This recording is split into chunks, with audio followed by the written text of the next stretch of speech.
Welcome back, I'm Tedward, and today, thanks to Bond Group in Waltham, Massachusetts, we get the pleasure of driving this 1948 MGTC. This is powered by a 4-cylinder 1250cc engine, making about 54 horsepower. It has a 4-speed manual gearbox. It's a 2-seat roadster. And man, is this thing a blast. But you got to remember, when this came out, this is the first post-war car that MG produced, and it's still pretty agricultural underneath. It's got wood floors. It does not have any independent suspension whatsoever. In fact, you can even see some of the suspension components back here for these leaf springs. They're like behind the car. So it has all of the early car type of style, but these were designed as sports cars. These were still designed to be little time trial monsters, and when you get inside, you notice they put this impulse tack front and center. It's a joy to watch this thing climb. So they really stuck to their heritage here. In fact, if you're curious what this is, it's a little light. It's a little map light. Pretty trick stuff. Anyway, let's take a look around. This has coach doors, or what we would call suicide doors. Some people don't like that term, but it's just what we call them. I don't know what to tell you. The leather work on this is really lovely, and man, if this is unrestored, it's incredibly nice. This is beautiful. We've driven some Jags from this time period, not even quite even this early, and those were a bit more tattered. This thing looks fantastic. Its windscreen is optimistic, but it does its job. It has a cute little windshield wiper motor over here, and there's a linkage between the two, so they're only connected through that. But if it's raining, you're getting wet. Yes, there is a roof for protection, and I'm sure that only seals you so much, and that only goes so far. Now, they made these only in right-hand drive, despite shipping lots of them to the United States. But there were some changes for the US cars. They got smaller headlights, they got chrome bumpers with overriders, and they got 2 rear taillights with turn signals. I think that's all there is. I'm not positive. I'm not a huge MG guy. So any historians in the chat, please feel free to chime in. I'm not here to try to retell history. I'm just here to show you how this thing operates and drives. They all came with 19-inch wire wheels from Dunlop, and we've got these wrapped in Firestone tires. Not a whole lot of grip on these things, but you got to remember, this is the kind of thing that you would have been seeing doing funky hill climbs out in rural England. So you got to imagine a co-pilot and some timing equipment in this thing. In the back, we've got our spare tire mounted up nicely. Everything is on knockoffs, so it should be pretty easy to get these in and out. Here are these turn signals I was telling you about, and if you want to know how much fuel you have, well, there is no gauge, and you just got to look for it yourself. So luckily I can see some liquid in there. We should be just fine. Under the bonnet, we'll release these two guys and gently pull this up, because it feels like it will definitely interfere and hit paint if we are not cautious. You can pop this over like that, exposing our engine, our battery box, and a little cubby for our tools, which is lovely. Hopefully we'll not be in need of a jack or hammer today. These were known for being fairly tunable, so I believe you get a little more power out of them and make them a little more aggressive. And the best thing is it's fully open. It's not difficult to access everything in this engine. So if you're a rallier, this is a great little car for roadside repairs, because you can just pop this up and you're good to go. And you've got access to your braking system, your steering system, your suspension system. Everything's right here. So you can pretty much get all of your repairs done, no matter what fails on this thing, on the side of the road. But therein lies the problem. Lucas Electrics. No, I'm sure it's fine. I'm sure we'll be okay today. We like to tease. Prince of Darkness, may you be on our side today. So let's jump in and see what it's like to drive an MG from the 1940s, because I'm a 90s kid. All the middle-class dads in my neighborhood just had MGBs. That's what I thought of as a cool, small, plucky British sports car. But no, the TC and then subsequently the TD, which gets a much more impressive front suspension and transforms the car into a real time trial guy. Those are the cars that really go and make a name for themselves for MG. There is some adjustability to the seat, but I'm going to use this little pillow guy to help me push me forward just a bit to make sure that I've got good articulation with that clutch. And then, oh, what a great click. Fantastic doors. Make sure they're shut nice and tight. Get it in neutral. We've got a flyaway parking brake. Turn our ignition on, and starter pull.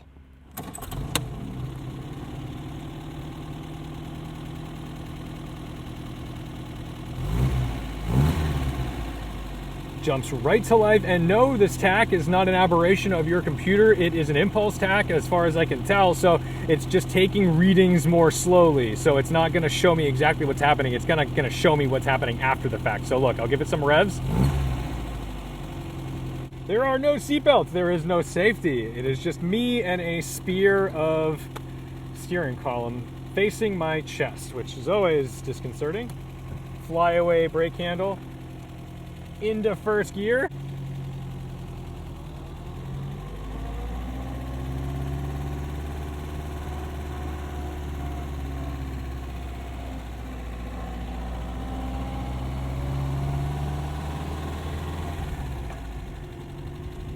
Genuinely curious which is more refined, that cat tractor or this.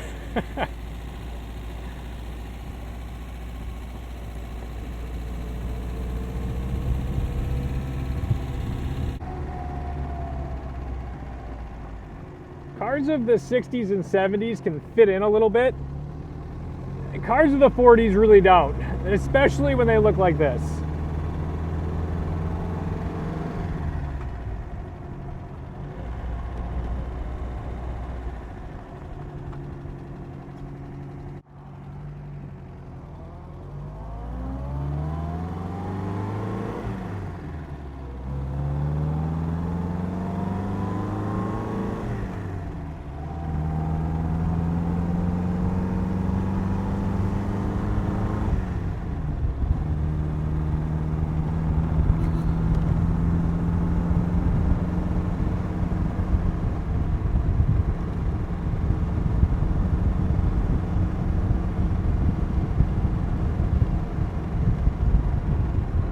Got my speedometer over here in miles per hour.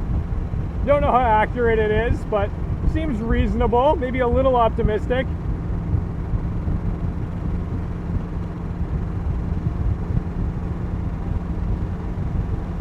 But it's such a narrow car that I can really use the lane, which is kind of fun. Now I can imagine in the subsequent car, the successor, the TD, having an independent front suspension would do a world of good in making this feel less tractor-like. But it is 4 inches wider, I think, than the TB. So it should handle better than its predecessor.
I feel like if Monty Burns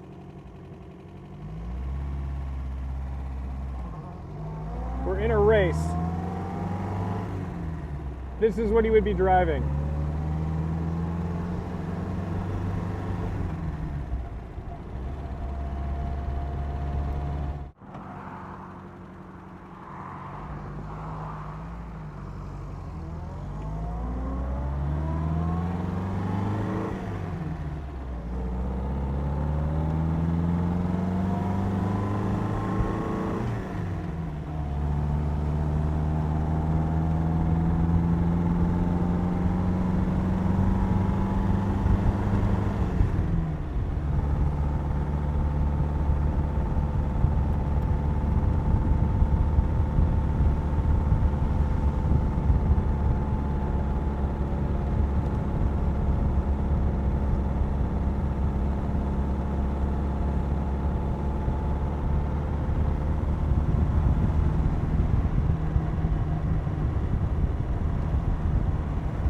sure you've got to pay attention to where it's going, but it's pretty easy to coerce into the direction you'd like it to go.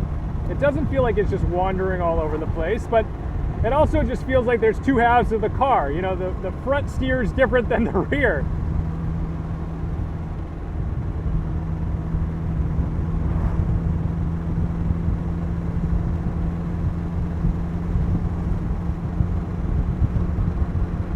Even though it's little, I'm sat so low in this thing that it feels big. That hood is looming. In some situations, if I'm climbing a hill, I can't really see over the hill, or over the hood. Especially like that. That angle right there, I almost want to be sat a little higher, which is a weird thing to think. I almost never say that in any car. Might need a second pillow to raise me up a little bit. But steering wheel's not interfering with my knees. Pedal box very close together. That clutch and brake, you've got to be hyper aware of what you're going for.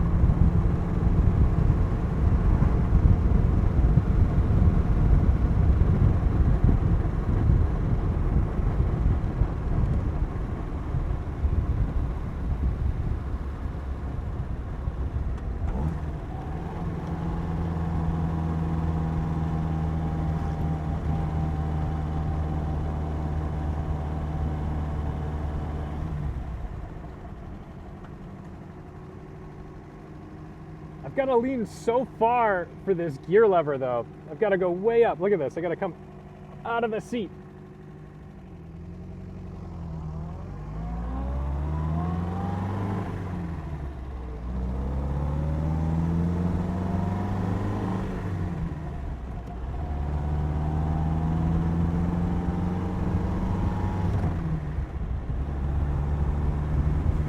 It's a fairly athletic car to drive.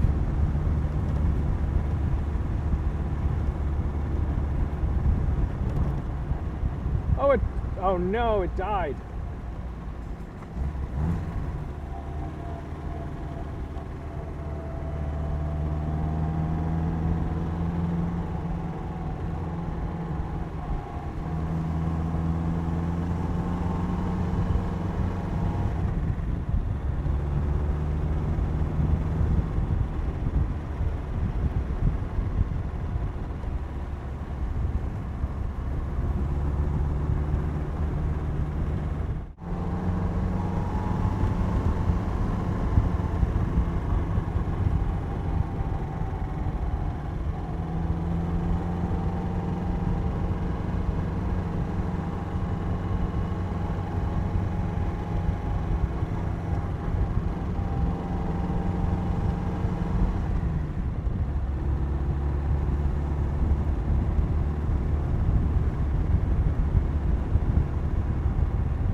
I mean, overall, I think it's more intimidating looking to drive than it is to actually drive. This gearbox, while a little archaic, is really positive. It's easy, and you can kind of manhandle it a little bit. You know, bolt action is a great descriptor for it because everything just slips in nice and hard and positively. But you've got to commit to your motions. I find it a little easier to drive than a Mossbox, honestly.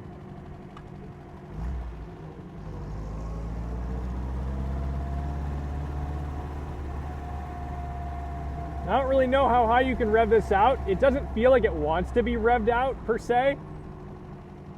So, I'm not.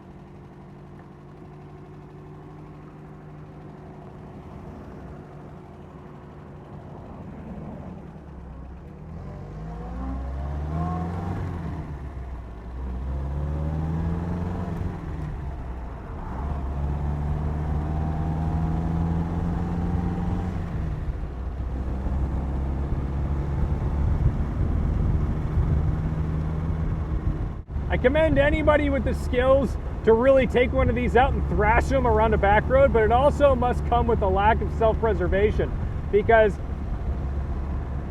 there's some corners I could throw this into a little harder, but I want to go home tonight. I want to be ambulatory tomorrow.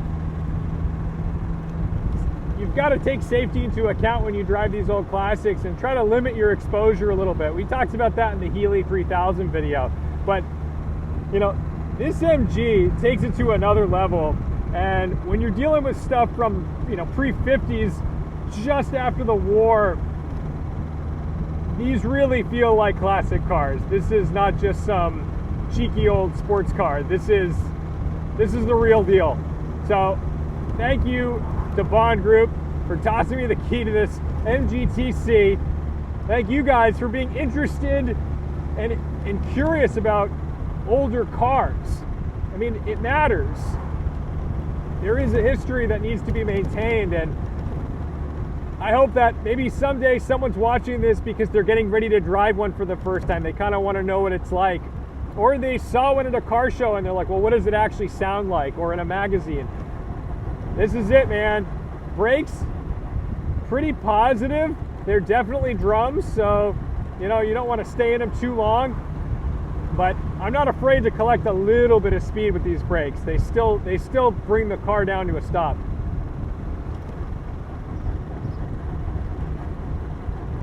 I don't know, you're like, oh wow, the brakes bring the car to a stop. Yeah, trust me, not all classic cars' brakes bring the car to a stop. They really don't. So that is a welcome surprise. So I'm gonna go bring this back to Bond Group. Thank you guys so much for watching, liking, commenting, and subscribing. Don't forget to respect the drive, and I'll see you in the next one.